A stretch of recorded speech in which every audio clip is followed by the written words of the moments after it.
Alam mo ba na isa sa pinakamalaking kasinungalingan sa kasaysayan ng Pilipinas ay ang pag-claim na isang war hero si Ferdinand Marcos? Noong panahon ng World War II, nagtatag si Marcos ng guerrilla organization. Ang pangalan ay ang mga Maharlika.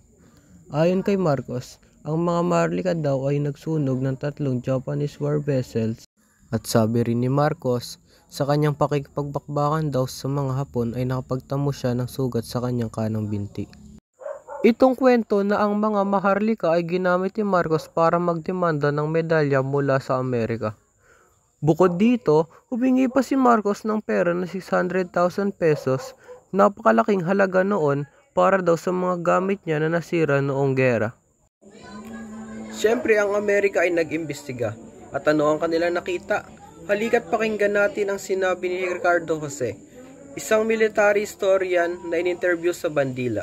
In-interview yung mga buhay na tao, yung mga ibang guerrilla units, yung mga commanders na buhay pa nung panahon na yun, at yung conclusion nila, hindi ito totoo.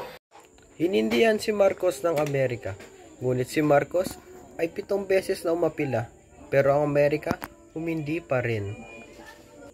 Higit pa dito, maraming totoong veteran ang naglabas ng testimonya na hindi nila nakita si Marcos sa mga operasyong sinasabi niya. Ang iba pa, nagsabing ginagamit lang niya ang digmaan para gumawa ng alamat tungkol sa sarili. Hindi lahat ng nasa textbook dati ay totoo. Ang Marcos War Hero narrative, isang carefully crafted na kasinungalingan. Mas malaga pa rin ang history na may ebidensya, hindi propaganda.